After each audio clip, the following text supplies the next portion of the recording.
दोस्तों नमस्कार। सृजन सिविल सर्विसेज के इस ऑनलाइन प्लेटफॉर्म में आपका स्वागत है।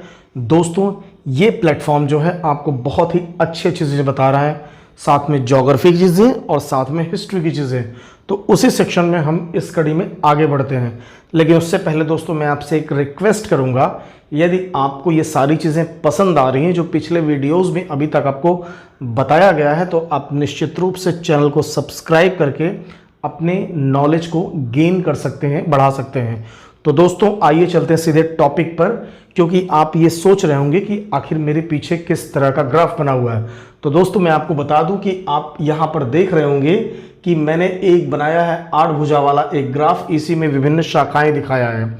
तो इसमें लिखा है सिंधु घाटी स्थल और खोजकर्ता। ये बहुत ही कंफ्यूजन का पॉइंट है। जब भी किसी एग्जाम में इसको पूछ देता है, अमूमन हम कंफ्यूज हो जाते हैं कि क्या चीज़ें इसमें सही हैं, क्या गलत है। क्यों? क्योंकि ये इतने नज़दीक के नाम होते हैं कि ये उसमें उलझाऊपन हो जाता है। तो इसी को ध्यान में रख के मैंने अपनी तैयारी के दौरान जो भी उलझनों को झेला है उससे निजात पाने के लिए इन ट्रिक्स को बनाया था, और ये आज इस वीडियो के माध्यम से मैं आप सभी को बता रहा हूँ। तो देखिए इसमें आप देख रहे होंगे कि ये रेड बॉक्स में कुछ लिखा हुआ है। जैसे आप ये देखिए, हद, मोर, चंदार, कमल, लोथसर, वीर जोशी, बनारस, सुतसाइन और सोडा। अगर यही 6-7 शब्द, 8-10 शब्द जो भी हैं, यदि आपको याद हो जाते हैं तो सिंधु घाटी स्थल और उससे संबंधित खोजकर्ताओं या विद्वानों के विषय में आप बहुत अच्छे से, बहुत आसानी से किसी भी एग्जाम में कर लेंगे। और ये ऐसी चीजें हैं जो एग्जाम में अमूमन अधिकतर बच्चे गलत कर जाते हैं। इसको आप पढ़ लेंगे तो आप अपना 1 नंबर निश्चित रूप से सिक्योर कर सकते हैं। तो आइए शुरू करते हैं इस पे कि इसका मतलब क्या है। अब यहां दोस्तों देखिए, सिंधु घाटी स्थल उत्खननकर्ता में जो पहला शब्द हद लिखा है, ये जो बॉक्सेस हैं इसमें जो पहला आपका अक्षर या दूसरा अक्षर, पहला दूसरा अक्षर, अर्थात स्टार्टिंग में स्थल का नाम है और बाद में उसके उत्खननकर्ता का नाम है। अगर हम पहले बात करें यहां से, तो आप देखिए हद, ह से हो गया हड़प्पा, अर्थात ये सेक्शन है हड़प्पा से रिलेटेड। और इसकी खोज किसने की थी? द से दयाराम साहनी। ये पढ़ना इसलिए जरूरी है क्योंकि हम अक्सर हड़प्पा के उत्खननकर्ता या खोजकर्ता और उसके साथ ही मोहनजोदड़ो के खोजकर्ता में कंफ्यूज हो जाते हैं। तो हड़प्पा की खोज 1921 में दयाराम साहनी ने की थी। अब बात करते हैं मोर। मो से मोहनजोदड़ो मैंने यहां लिख दिया है। इसके खोज हुई थी 1922 में, और र से हो गया राखल दास बनर्जी। ये आप बहुत अच्छे से समझ जाएंगे कि दयाराम साहनी और राखल दास बनर्जी में आप कंफ्यूज होके इसको उल्टा नहीं लगा पाएंगे। आप इसको लेकर एकदम एग्जैक्ट लगाएंगे। पहले हड़प्पा की खोज की गई और उसके बाद यहां पर मोहनजोदड़ो की खोज की गई 1922 में। इसके बाद जो तीसरा चलेंगे वो है 1934। 1934 में चंदार, यहां च से आपका हो गया चनहुदड़ो और दार से हो गया मजूमदार, NG मजूमदार, इन्होंने खोज की।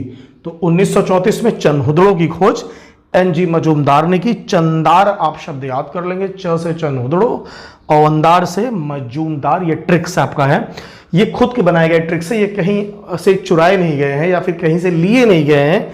ये मैंने अपनी सुविधा अनुसार बनाया है, जो मैं आपके सामने आज प्रस्तुत कर रहा हूं। 1953 में कमल की बात हुई। क से आप कालीबंगा सीख सकते हैं। कालीबंगा का मतलब काले रंग की चूड़ियां, राजस्थान का प्लेस है जहां पर भूकंप के प्राचीनतम साक्ष्य मिले हैं। और कालीबंगा, और मल से क्या हो गया? अमलानंद घोष। देखिए कितना आसान आपके लिए हो गया है। हद, मोर, चंदार और कमल से अमलानंद घोष, बहुत आसानी से। क से कालीबंगा, अमलानंद घोष। ये क्रम हो गया 1921 में हड़प्पा पहले, उसके बाद मोहनजोदड़ो, उसके बाद चनहुदड़ो, उसके बाद आपका कमल। और किसने किसकी खोज की? हद दयाराम साहनी, र राखल दास बनर्जी, चंदार मजूमदार और मल अमलानंद घोष। इन सब ने इसका खोज करता। अब बात करें लोथल, जो कि हड़प्पा का एक प्रमुख स्थल है। वहां धान की भूसी के साक्ष्य मिले हैं, एक लोमड़ी की मूर्ति मिली है और साथ में यहां पर गोदीबाड़ा था और यह खंभात की खाड़ी के तट पर गुजरात में स्थित है। लोथल, लोथसर, लोथ से आपका हो गया लोथल जो कि यहां लिखा है, और सर, सब ऐसे लिख देते हैं, आर लिख देते हैं, और एस आर राव ने खोज की थी किसकी? लोथसर से लोथल की। कितना आसान है, आप इन चीजों को देख रहे हैं।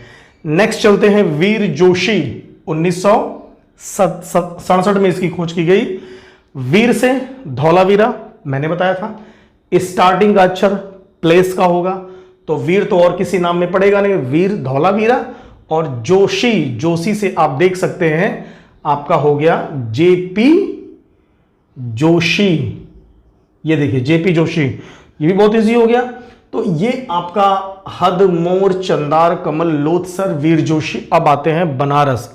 बनारस आजकल काफी चर्चा में है अपने घाट के लिए, काशी विश्वनाथ मंदिर के पुनर्निर्माण के लिए। तो हम उसी बनारस में चलते हैं जहां आप, बनारस अपने घाट के लिए प्रसिद्ध है और महादेव का जो निवास स्थान है, पृथ्वी पर जो महादेव का प्रमुख स्थान है, वो बनारस को माना जाता है। तो स्टार्टिंग का शब्द बनारस से बनवाली, और रस, आर हो गया रस से, यस से हो गया यस, आर यस, और यहां पर विस्ट।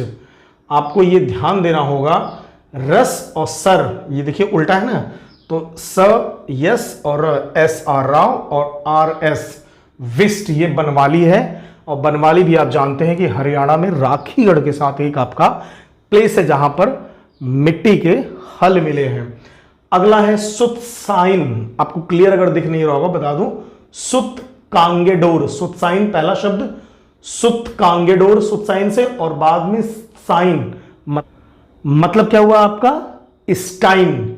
तो सुत कांगेडोर की जो खोज की थी वो किसने की थी? स्टाइन ने, स्टाइन ने, आप स्टाइन ने। तो आप ये नाम पकड़ लेंगे, वहां पर ये नाम होंगे उसको कट कर देंगे। सुत कांगेडोर की खोज स्टाइन ने की थी। तो सुतसाइन शब्द आप समझ जाएंगे तो बहुत आसानी से इसको आप देख लेंगे। अगला आपका है सोडा। पहला अक्षर आपका जो है वो हड़प्पा के प्लेस को बोलेगा, वो आपका है सोत का कोह। पहला अक्षर क्या है? सोत का कोह। और इसकी खोज किसने की थी? ड से डेल्स ने की थी, डेल्स ने की थी। तो दोस्तों ये हड़प्पा सभ्यता में खोजे गए कुछ प्लेसेस थे अपने क्रम के अनुसार। मैं एक बार रिवीजन कर दे रहा हूं। 1921 में हड़प्पा की खोज दयाराम साहनी ने की। 1922 में मोहनजोदाड़ो की खोज राखल दास बनर्जी ने की। 1934 में चनहुदड़ो की खोज एनजी मजूमदार ने की। 1953 में कालीबंगा की खोज अमलानंद घोष ने की। इसी तरह 1954 में लोथसर, लोथल की खोज एसआर राव ने की। 1967 में धौलावीरा की खोज जेपी जोशी ने की। 1973 में बनवाली की खोज आरएस विस्ट ने की। और आपका सुतकांगेडोर की खोज स्टाइन ने की, इसका सन नहीं है। और सोतकाको की खोज आपके डेल्स ने की। तो यदि हड़प्पा सभ्यता के इन प्लेसेस के खोजकर्ता का नाम और उनका सन आप बहुत अच्छे से पढ़ लेते हैं तो आप पीसीएस के एग्जाम में, वनडे एग्जाम में, यहां तक कि पीजीटी और नेट के एग्जाम में भी आप बिल्कुल भी कंफ्यूज नहीं होंगे। तो दोस्तों इसे बहुत ध्यान से पढ़िए। आप इसका एक स्क्रीनशॉट अभी लास्ट में मैं लगा दूंगा, ले सकते हैं और उसके बाद अपनी पढ़ाई को और स्ट्रांग कर सकते हैं। इसके साथ दोस्तों आप चैनल पे और जो भी वीडियो पढ़े हैं उन्हें बहुत बारीकी से देखिए, उसके नोट्स बनाइए, ये आपके एग्जाम में काफ़ी हेल्पफुल होंगे। और साथ में आप चैनल को सब्सक्राइब करिए और चैनल पे बनी रहिए और रेगुलर देखते रहिए सृजन सिविल सर्विसेज। धन्यवाद।